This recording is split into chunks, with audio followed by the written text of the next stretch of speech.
Telangana news today में आपका खैर मकदम है। आइए देखते हैं आज की ये अहम खबर। गंजोटियों और गांजा फरोख्त करने वालों ने अतापुर में वाक़ई क़दीम इमारत मुश्क महल को गांजा फरोख्त करने का अड्डा बना डाला। अतापुर पुलिस ने मुश्क महल की पुरानी और क़दीम इमारत पर छापा मारकर गांजा फरोख्त करने वाले 5 अफराद को गिरफ्तार कर लिया। पुलिस ने इनके पास से 2.5 किलो गांजा और 5 मोबाइल फ़ोन जब्त कर लिए।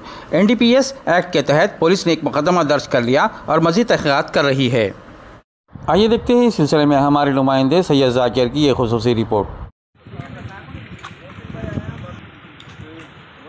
मीडिया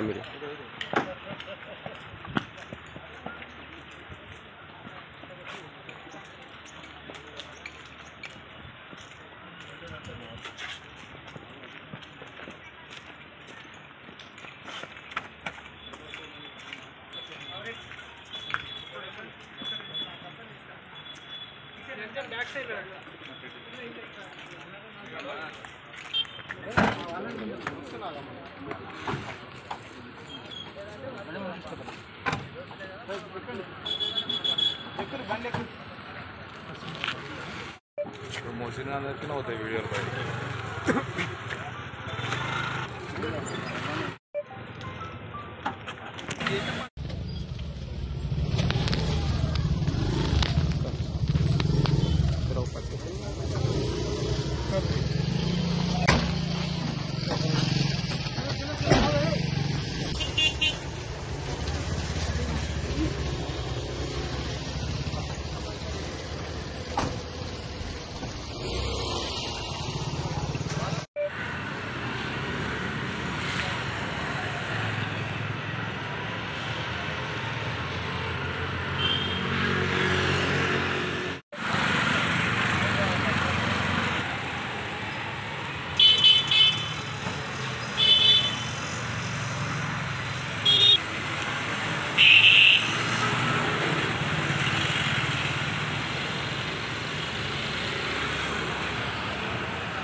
अब दीजिए इजहारुल हक को इजाज़त। मिलते हैं अगले खबर के साथ। तब तक के लिए हमारे चैनल को लाइक, कमेंट, शेयर करना ना भूलें। अल्लाह हाफिज़।